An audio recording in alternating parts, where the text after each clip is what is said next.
my hope that he will someday, as it is my hope that all people who seek spiritual truth will. Another factor is at stake in the following discussion.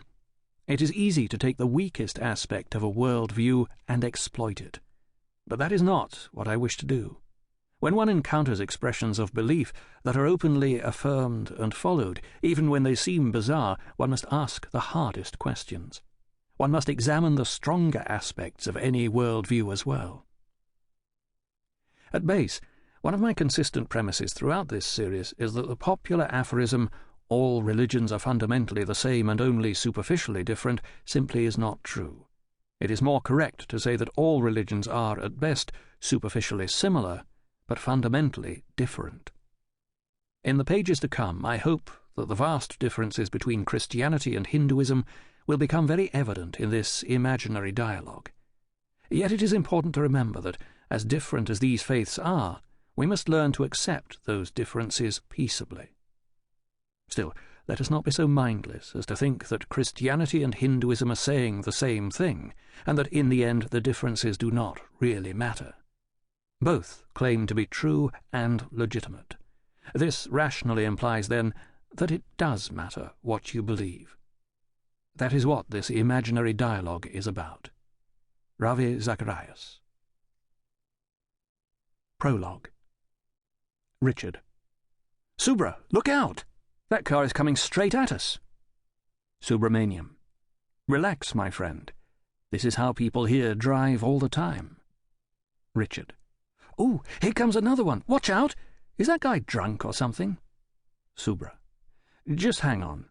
We will be there shortly." Richard. "I thought this was a divided highway. Where did all these cars come from all of a sudden? There are more coming." Subra. "It is a divided highway. I'm sure that guy's just dropping off workers who live on this side of the village. To drive another several kilometres to turn around is a waste of money and time. You see, in England they drive on the left, in America on the right. But here in India we drive in the shade, or wherever else is convenient." Richard. "I don't believe it. I simply don't believe it. This could kill a fellow." Subra, laughing. "Now you see why we don't need a Disneyland in India. Driving provides all the scary rides we could ever want." What were we talking about a few minutes ago, anyway? Richard. Let me unclench my fists first. You were telling me about your background. It's hard to pray and listen at the same time, but I'll try. Please carry on with what you were saying." Subra. Yes, now I remember. It was the hardest thing I ever did, Richard. To question what was so deeply ingrained in my family's faith. Everything in my family was built around our faith. On the most important day of my childhood, it was hard to see my mother absent from the ceremony. Richard. The most important day of your childhood? I think in such Western terms that I hesitate to even ask what you mean. What day are you talking about? You certainly don't mean the day you were born.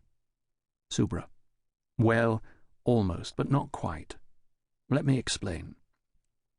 As you know, society in India is built on the caste system. There are 4 main castes: Brahmins, priests, Kshatriyas, warriors, Vaishyas, merchants, and Sudras, servants. Beyond these 4 castes is actually a 5th, the Panchamas, the outcasts. I was born in the south of India into the highest caste, the Brahmins. But until the defining day I'm referring to, I was considered the lowest caste, a Sudra.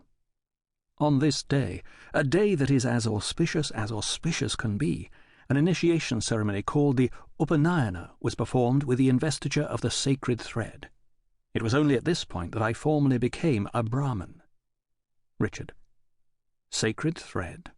Why would a piece of string be considered sacred? Subra. This might be tougher than I thought. Let me back up for a moment. How much do you really want to know? Richard. Well, everything, Subra. How am I ever going to understand Hinduism unless we go deeper? Subra. Wisely spoken. You see, Richard, it's like this. Every Brahmin longs for a son. We believe that unless there is a sun to perform the annual ceremonies in honor of our ancestors... To keep listening to this audiobook, I've left you a link in the description so you can do it, at no cost thanks to Audible's 30-day free trial.